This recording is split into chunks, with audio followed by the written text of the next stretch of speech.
Hey guys, and welcome to Bat Talk. You made it through. I know, I didn't laugh. I'm so proud of you! What are we doing today? Tonight we're gonna read some creepypastas. I'm so surprised I did not know what that was. Creepypastas, they're really popular. Yeah. Creepypastas in and of themselves are like short, kind of like horror stories. Supernatural, like skinwalkers, ghosts, all sorts of just eerie things. Quick reads. The longest one that I've personally ever read was supposed to be like a 10 to 11 minute read. You know, I enjoy reading them every now and again. We'll start off with one of my favorites that I found, The Tall Man of Briar Bell, Missouri. Look. Oh my god, that's such a stupid name. Alright. We had all liked Mr. Winscott. He didn't mind when we used the sledding hill on his property, and he always gave out the best Halloween candy in the neighborhood. So when we heard he'd been taken by the tall man, everyone was really bummed out. You wouldn't have heard of Tall Man, so let me explain. Tall Man has been a legend in my town for decades. Those who claim to have seen him say that he is over 9 feet tall, slight and pale, with an exceedingly polite smile. My dad told me that Tall Man is a collector. He liked things. Dad says his favorite things to take are sad people, empty buildings, and dreams. I have to admit, he's stolen away my dreams more than a few times. When Mr. Winscott didn't show up for church on Sunday, nobody thought it was weird. Then Monday rolled around and he wasn't at work with my dad. People started to whisper. My parents thought it was odd, but not particularly concerning. But then the rumors started that Tall Man had gotten him. A kid in my class even said that he had seen Tall Man in Mr. Winscott's house through a window. I told my parents what Jake had seen, but they only laughed. Tyler and I biked to Mr. Winscott's place every day after school to get to our friend Rory's house. We never stopped in front of Mr. Winscott's to try and see Tall Man through the windows like Jake had. We never even slowed down. But one day we played too late at Rory's. Since we didn't want to bike home in the dark, we called our parents and asked to sleep over. Tyler was allowed to, I wasn't. I tried really hard not to look as I biked by Mr. Winscott's cul-de-sac. I almost made it, but my curiosity forced a backwards glance at the house. The lights were all on, and my eyes were drawn to the face in the window immediately. I saw a Tall Man looking back at me. I choked in a panicked breath, and my foot missed the pedal as I tried to speed away on my bike. I stumbled for only a second, my eyes never leaving the face in the window, before pedaling home as fast as I could. The next morning at school, I told Rory and Tyler about Tall Man. They didn't believe me, of course. They hadn't believed Jake either. I knew I had to show them, otherwise they would think I was a liar. We waited until dark, then biked to Mr. Winscott's cul-de-sac. Tall Man was there, as I told them he'd be, watching us from the window above the front door. It was such a tall front door that I thought Tall Man must have been 10 feet high to see out the window above it. He was almost smiling, but his expression betrayed a certain displeasure. Tyler fell off his bike. Holy shit! Run! We did. As soon as we cleared the cul-de-sac, we all began talking over each other in a flustered panic. I can't believe we saw Tall Man. Did you see the look on his face? We have to call the cops. We went back the next morning with more friends, but Tall Man was gone.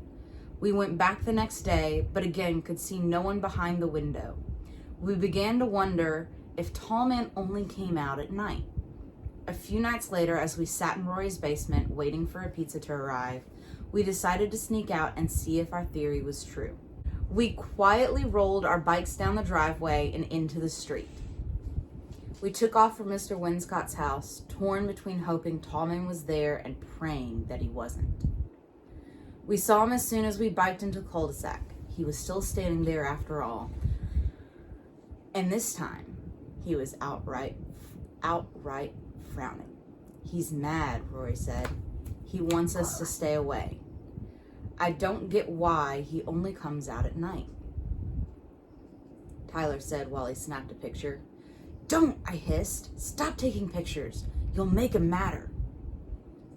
"Maybe he watches us in the daytime too," Rory shrugged. "Maybe we can only see him at night because that's when the porch lights come on and shines right in the window." It was a chilling thought. We decided to test Rory's theory the following Saturday, emboldened by the assumption that Tall Man could only watch us but never come out. Excuse me. As soon as the sun came up that morning, we biked to Mr. Winscott's.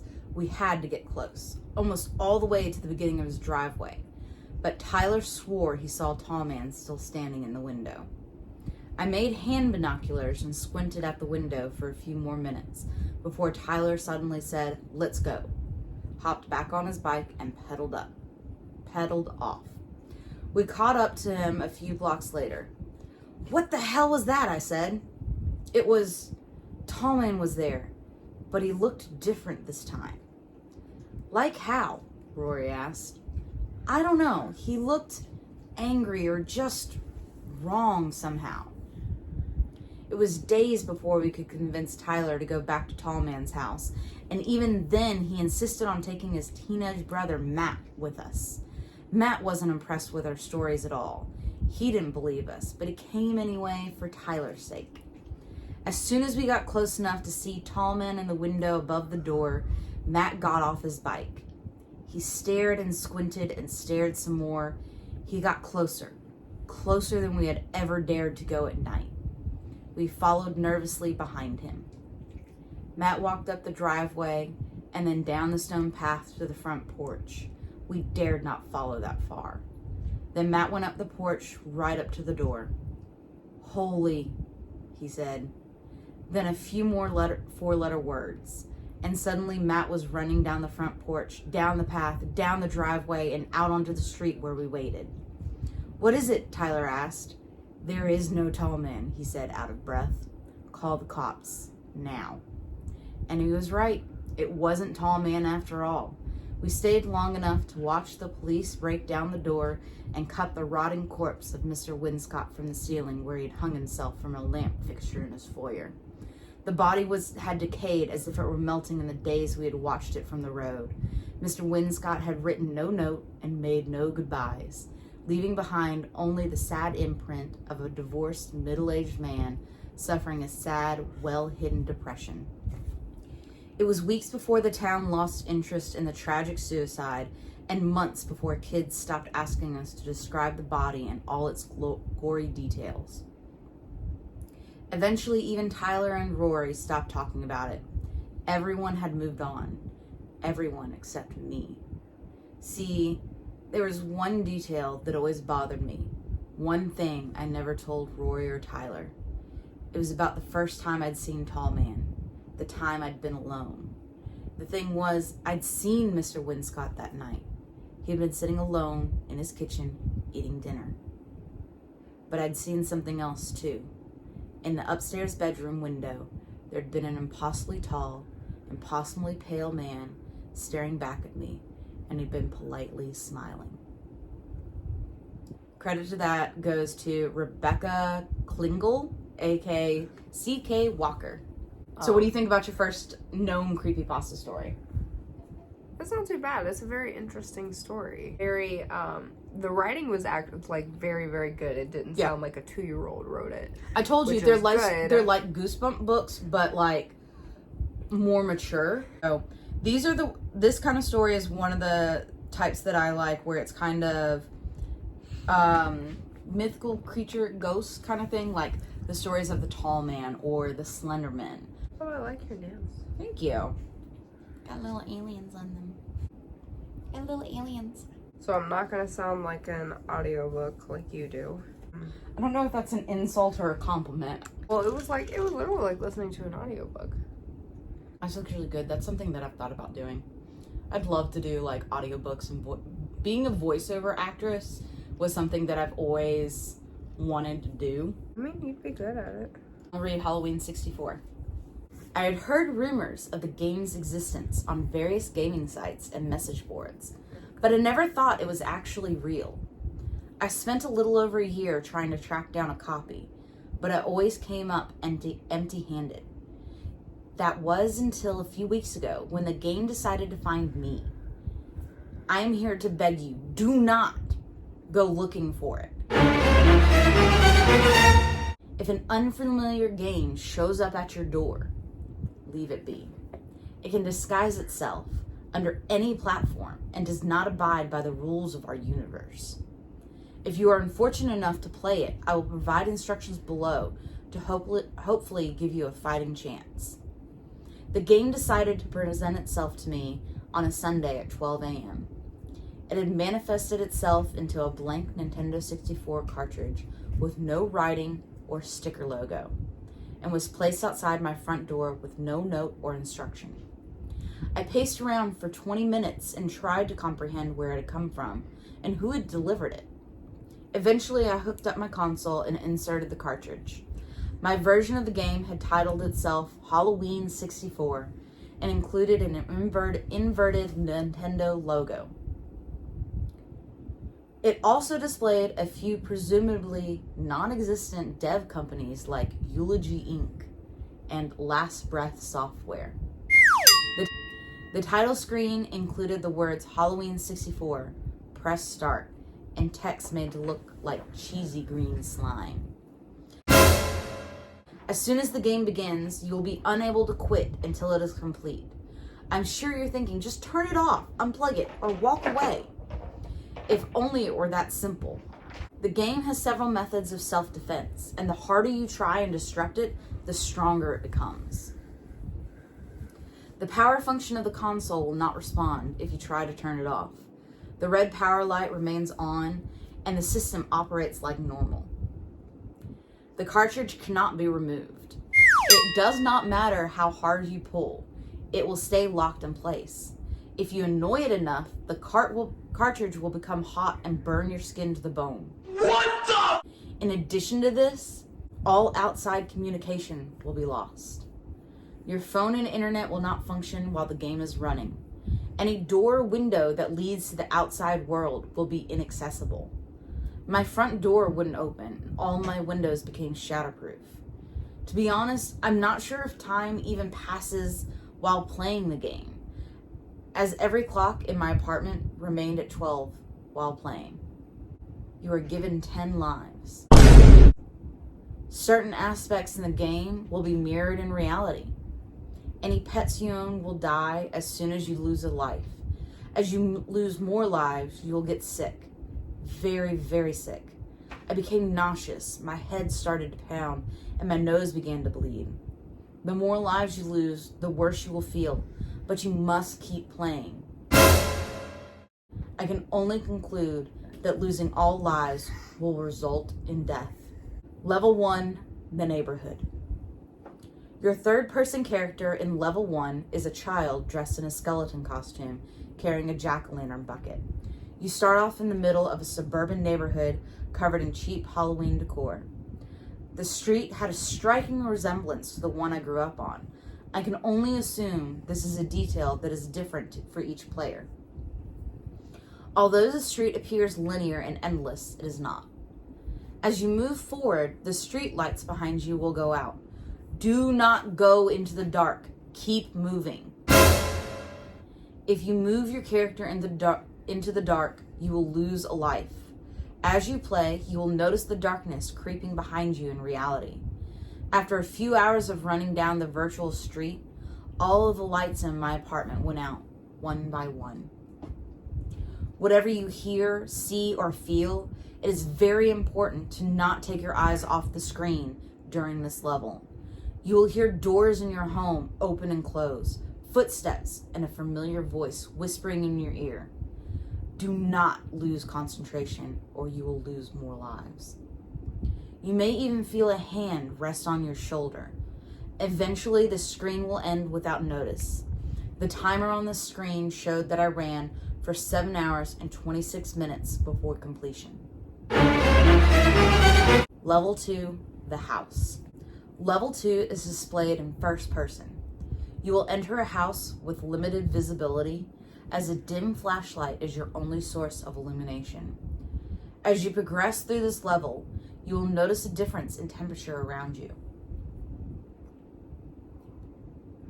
My apartment was freezing, making it extremely difficult to concentrate. Again, you must keep playing. If you get up and try to adjust your thermostat or get a coat, you will lose a life. I lost 4 lives during this level and started coughing up blood. As you move through the house, you will discover various weapons. When you recover all these weapons, you can progress to level 3.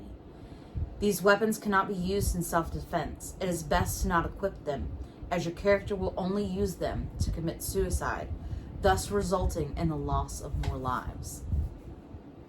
As you move through the dark house, you will hear and see things that will test your limits as a human being. I will not go into detail, but I saw and heard things in the game that were deeply personal, disturbing, and worst of all, genuine.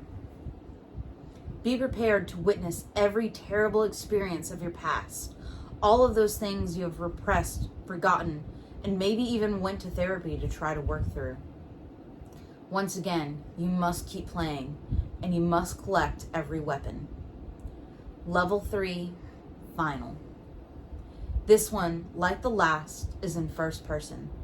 I entered this level with 2 remaining lives, almost certain that I was destined to fail. Like the formal levels, I believe that it is custom tailored to the person who is playing.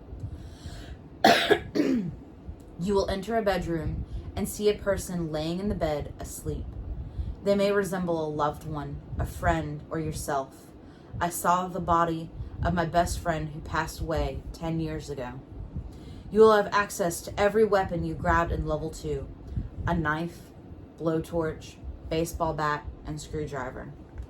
Your objective is simple. Kill the person in the bed. Oof. They will not fight back. Once their health bar is diminished, you will win the game.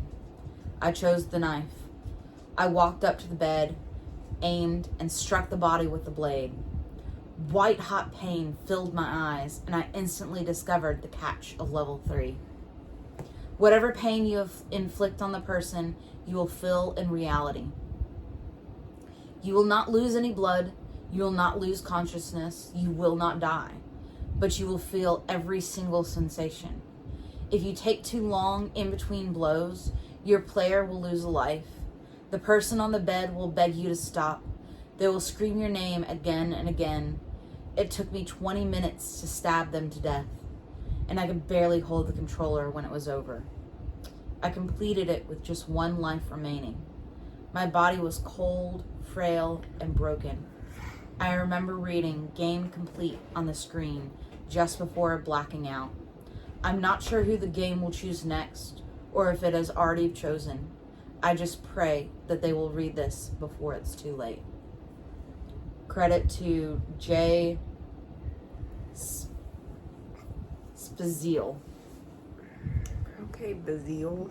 That was actually pretty good. That would also make a good movie. Mm-hmm. It's a very psychological, torture-esque type story. Well, you're not supposed to come out of those things normal if they want you to come out normal. No, I mean, obviously not. So we've got one more. It lives at the bottom of my stairs. And this is the true event. This one is the true event one that I picked out for you upon request. I stand at the top of my stairs, socked feet curling into the carpet as one hand squeezes the door handle and the other hovers over the light switch, trying to decide if it's safe to turn the lights out. It's nearly 7 at night. I have about an hour before sundown, but it's just dim enough in the stairwell to make me doubt if that really matters. I stare down at the welcome mat, and though I see nothing, I know the thing that lives at the bottom of my stairs is watching me too.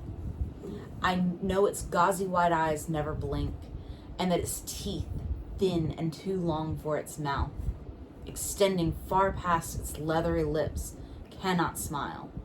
But I feel as if it's grinning at me. I know its gaunt, lanky limbs are curled and crouched around its small body, waiting to lunge the second the light is out. I know it isn't real. If it was real, I would be able to see it. But even as I remind myself of this, I leave the light on. You see, I made him up, the creature that lives at the bottom of my stairs. I've always had an active imagination.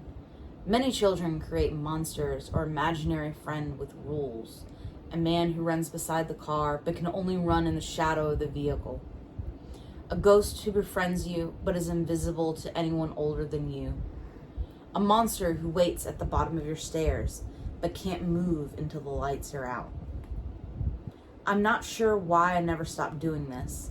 I'm approaching my mid-20s, and most children stopped around 10. Or at least they stopped talking about it. I try to keep my concerns to myself, though I've had to explain myself a time or two as to why I have to be the one who closes the door. I'm the only one who knows what he's doing, because I created him. The worst part is, I know that he only exists because I think he does.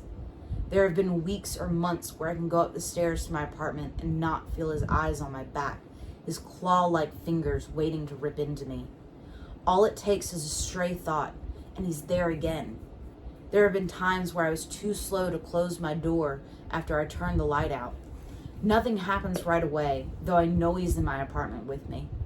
There is always a chill in my spine and a cold stone in my stomach when he gets past my door. But it's not like he drags me down the stairs or anything. For some reason, though I know he's capable of killing me, he doesn't. Even when I succeed, sometimes there is this dull thudding noise that starts at 2 a.m. and continues until sunrise. Like he's slamming his dry, callous, two big hands against the door, demanding I open it and let him in.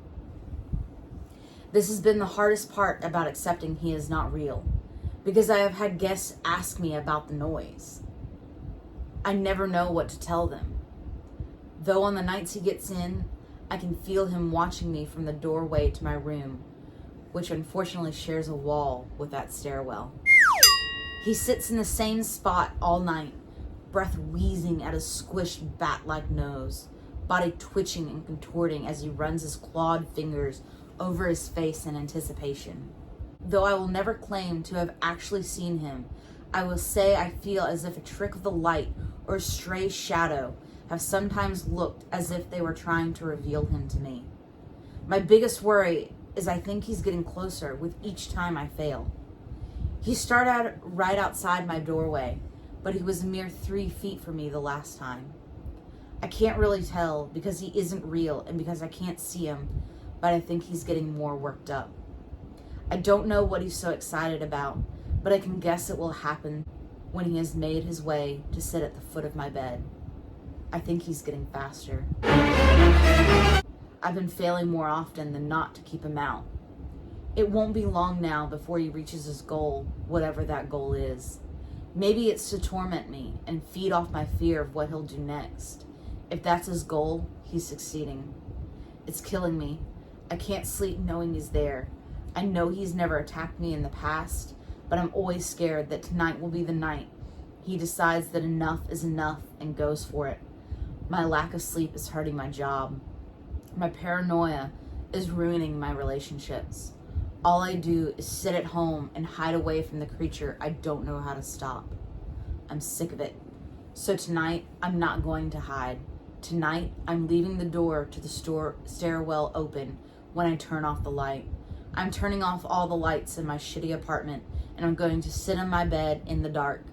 Tonight, when his twisted body lunges and lurches his way into my room, I'm not going to pretend I don't see him. I'm not going to pretend that just because I made him up, that means he's not real. I'm going to look him in those disgusting, cloudy eyes and accept my fate. I'm tired of waiting. Credits to Lala Luma. Oh, I like that name. That was good. And that was a true event too, right? It was listed, if I remember correctly, yes, it was listed under the True Stories one. Reminds me of a tulpa, which is essentially if someone believes something so strongly, it's like they manifest it. Mm-hmm. And when it's something that is like a creature or something like that, like a spirit or a ghost, it's called a tulpa. So I feel like I've done a lot of the talking tonight with all the reading. So Tell me, what do you think about all the creepypastas that we've read tonight? I think they're good. I would probably say I'm gonna do my pros and I'm gonna do my cons. So pros, the stories are very interesting. Mm-hmm. They're very interesting. I'll give them that. They definitely stay true to their category, which is, you know, good. Con would be, I would probably want it to be, if it was just a little bit shorter. Like if it got to, I guess if it got to the point faster, then I would probably like it a little bit more, but I also know it's more of a literature thing and not a, read aloud. Yeah. Though they'd be awesome to read one around a campfire. Yeah. Do you have a favorite of the three? Like rank them. 1, 2, 3, 4. Halloween 65 would be number 1. Halloween 64 about the haunted 64, game. Yeah, about the haunted game. There's something at the end of my stairs or steps. Mm-hmm. Is the tall man? That story was weird. I don't know how I feel about that story. I like creepypastas. I don't always like have time to like sit there and scroll through them like I wish I did.